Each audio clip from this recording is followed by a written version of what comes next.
This video is basically on the degenerate time-independent perturbation theory.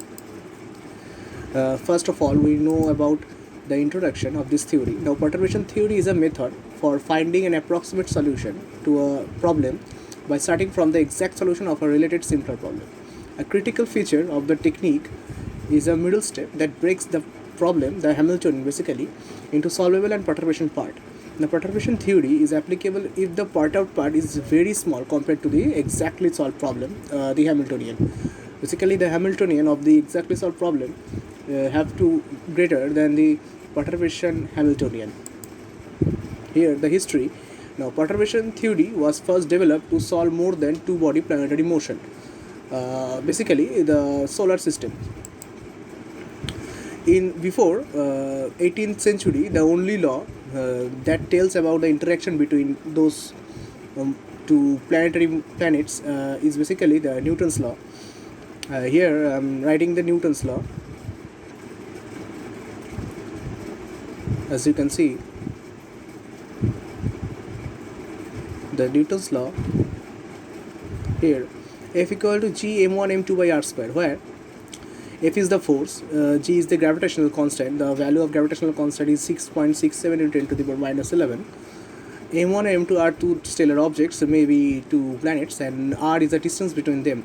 So this is the force between those two planets, and basically these kind of force are attractive force. In 18th and 19th century, this theory, the perturbation theory, was developed by Laplace and Lagrange to solve these more than two-body planetary motion problems. In 1927, this theory was first used in quantum mechanics by Paul Dirac.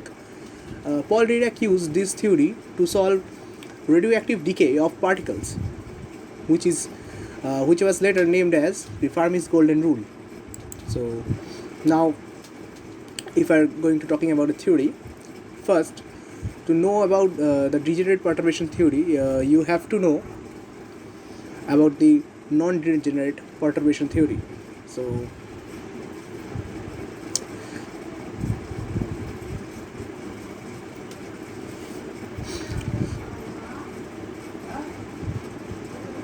which I have already told in my previous video.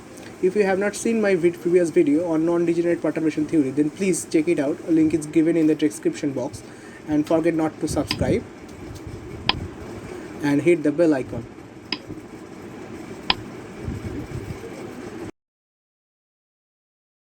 For the theory, if the unperturbed states are degenerate, then we cannot solve the perturbed state by the non-degenerate perturbation theory.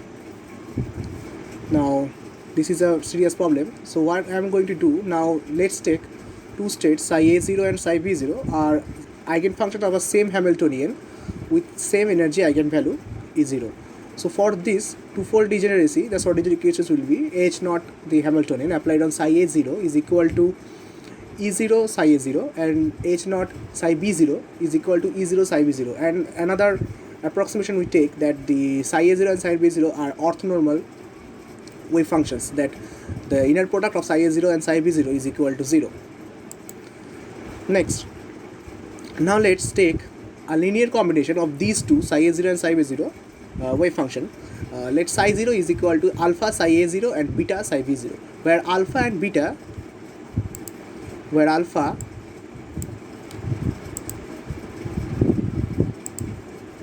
you can see where alpha and beta are two constants, okay, and here I showed that H naught is also an psi 0 is also a wave function, of the H naught, the Hamiltonian. Here H naught applied on psi 0, I break the psi 0 into those two terms, alpha psi a0 plus beta psi b0 is equal to alpha H naught applied on psi a0 plus beta H naught applied on psi b0, and H naught applied on psi a0 gives us E0 psi a0, and E naught applied on psi b0 gives us E0 psi b0. Let's take common E0, and we again get the combination of the wave function, okay. So we get E0 psi 0. Let's take second slide. Okay. Now let's break the Hamiltonian as I did it in my previous video.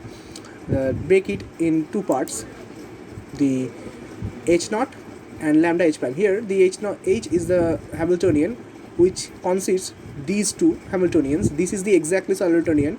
Basically the Hamiltonian, the wave function of which the wave function are CA0, CB0, psi v0 and psi 0. Here psi h prime is the right, the h is the Hamiltonian, the main Hamiltonian. H naught is the Hamiltonian of the known solution of or the exactly solved solution, which I told previously. Here h prime is the perturbed Hamiltonian, for which ours we have to find the solution, and lambda is a constant, as I told in my previous video that it is a constant, and later we are going to use lambda is equal to 1. Okay, then now as in previous video we are going to expand the wave function into infinite numbers of correction terms, which we will determine later.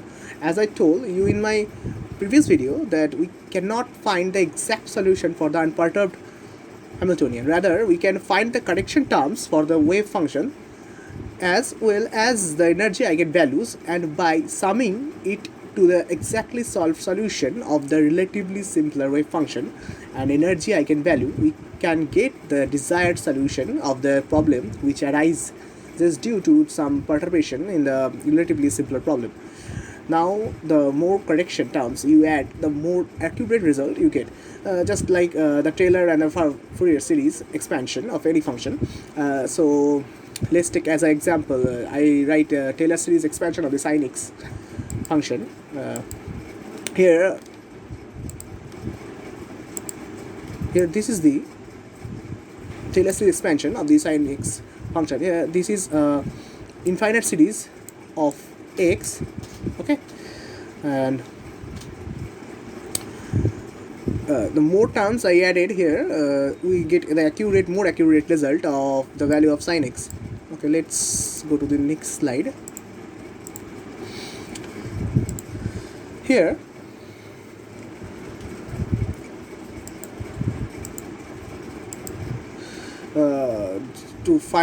so that it is this really how it really works. So now say if you want to find the value of sin x at x equal to 30 degree, or basically pi by 6, we all know the answer, it's basically half. The sin pi by 6 equal to half.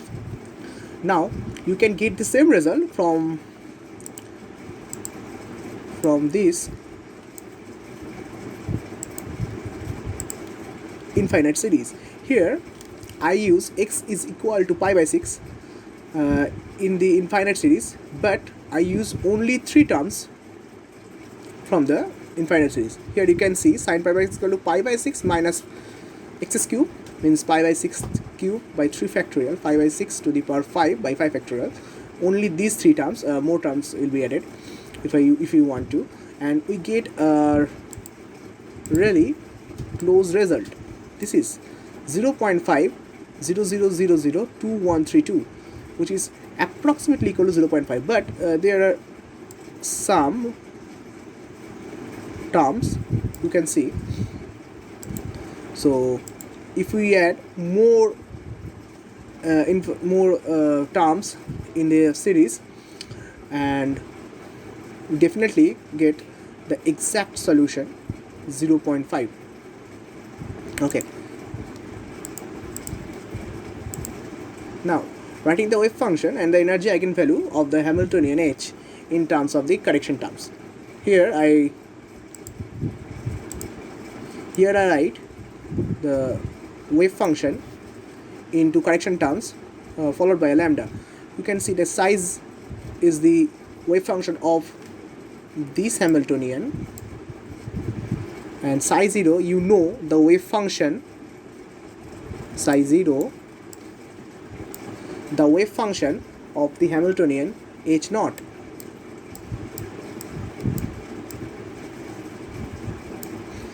Okay, And so I expand the wave function into uh, infinite series of lambda. You can see here I use lambda psi to the power 1. This is the first correction term of the wave function psi 0, and this is the second correction term of the wave function psi square.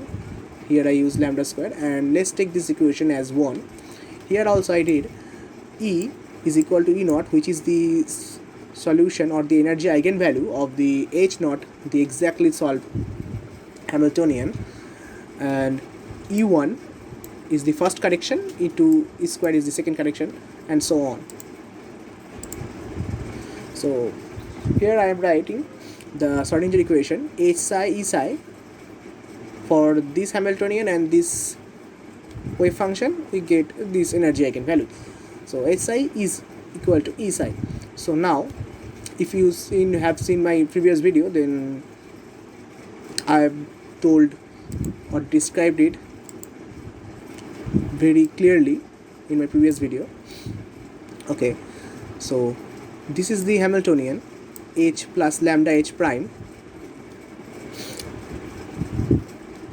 Sorry, here will be H naught plus lambda H prime. Applied on psi 0, I expand psi in terms of these infinite series. Psi 0 plus lambda psi 1 plus lambda square psi 2, and so on, and E0 plus lambda E1 plus lambda square E2, and so on. Okay, and again here this side, this. Now what are we going to do? We are going to equate the equal power of lambda. So first, let's equate the lambda to the power 0, or basically 1. If we equate, we get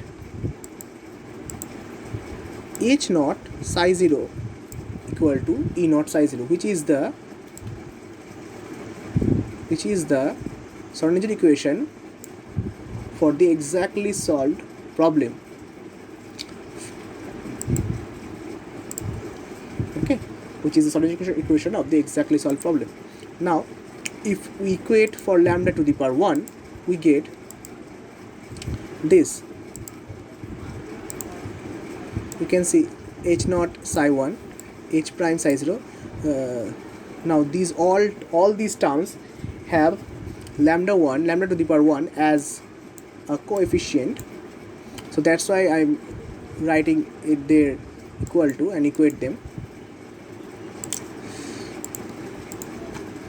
Now by taking inner product this equation with psi a0, here I write bra psi a0. This is a vector notation. We get psi a0 bra psi a0 applied on H naught psi 1, psi a0 applied on H prime psi 0, and E naught psi is basically a constant. This is basically a constant, so I can write it here out of the box. And here E1 also a constant, so that's why I write it out of the inner product. And yeah, here what I am doing, I write H naught before psi a0 instead of psi 1, and followed by a dagger.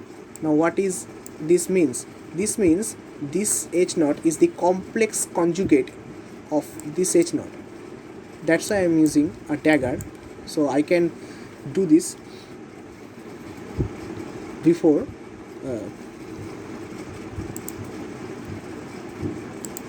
so here we apply the complex conjugate of the exact Hamiltonian on psi a0. Now here the same equation.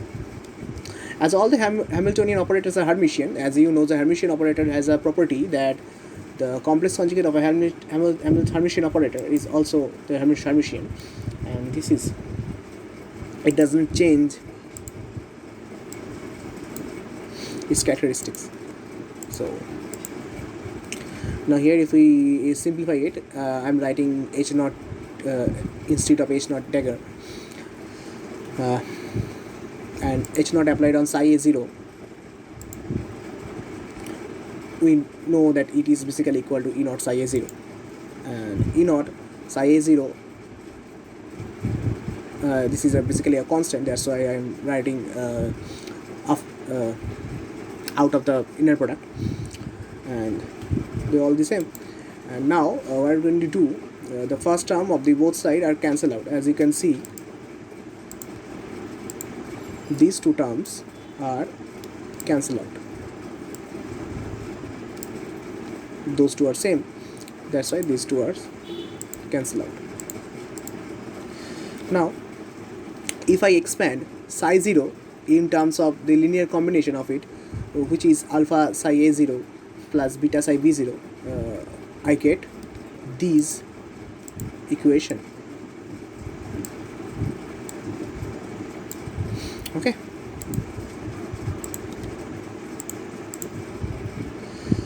and now from the orthonormal condition we know that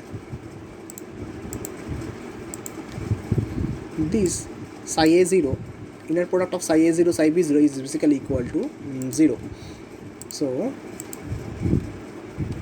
and psi a0 inner product is 1 because these are normalized wave functions, and we get this equation. Now let's write. So psi a0, the expression value of h prime for psi a0 equal to WAA. We're now going to use these notations, and expression value of h naught in psi a0 and psi b0 as WAB. So the now the above equation look like this.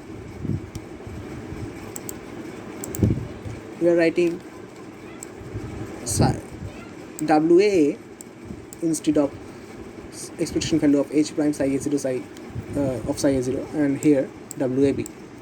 Okay.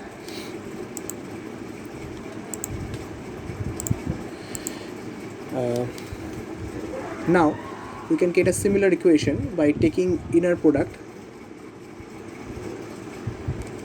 with psi b0 instead of psi a0, and we get alpha WBA.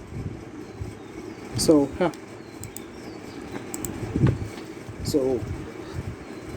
if we multiply psi b0, the bra psi b0 from left side instead of psi a0, we get a similar equation like this. Okay, I give it you as a homework, so you can simply do that very easily. Now multiplying equation 4, this equation, by WAB. Okay, so we get alpha WBA WAB, beta WBB WAB equal to beta E1 WAB. Now alpha WBA WAB is equal to beta WBB WAB and beta E1 WAB. Now what I am going to do, I am putting the value of WA beta WAB, which is equal to alpha E1 minus alpha WA, from the equation 3, the third equation. Okay, so now equation number 3, and we get this. I am writing alpha E1 minus alpha WA instead of beta WAB. So if we simplify it further, we get these equations, and if let's take alpha not equal to 0, so definitely these equation will be equal to 0. Right, okay, and again if we simplify it, we get a quadratic equation of E1, as you can see. So it's a quadratic equation of E1, and let's take a quadratic equation of x. I'm writing here ax square plus bx plus c equal to 0. The solution of the above equation is very simple. We are going to use the Sridharacharya formula, which is equal to x equal to minus b plus minus root over of b square minus 4ac by 2a. Okay, so this is also a quadratic equation. If you really compare these two equations, you get that here basically E1 is similar to x. Here there is no coefficients of E1, so I can write a is equal to 1 and b is equal to minus WAA plus WBB, and C is equal to WA WBB minus WAB WBA. Okay, so now the solution of the above equation will be E from the Sridharacharya formula. Here minus B means minus this minus WA plus WBB, which is plus WA plus WBB, plus minus root of B square means this is square plus 4 WAB mod of WAB square. Here I am using mod, that's because of we don't know that which term is greater, and basically the positive result we required. And here A is basically equal to 1, so half. So this is the fundamental result of the degenerate perturbation theory. The two roots correspond to two different perturbed energies. Okay, so here I have shown you the process to solve the twofold degeneracy problem. But if there are more high order degeneracy, then what method we are going to use? So to solve more than twofold degeneracy, first let's find some symmetry in the equation 3 and 4. Here I am writing equation 3 and equation 4. Now you can easily write these two equations using matrix formula. As you can see, if we multiply these equation, we definitely get these two different equations.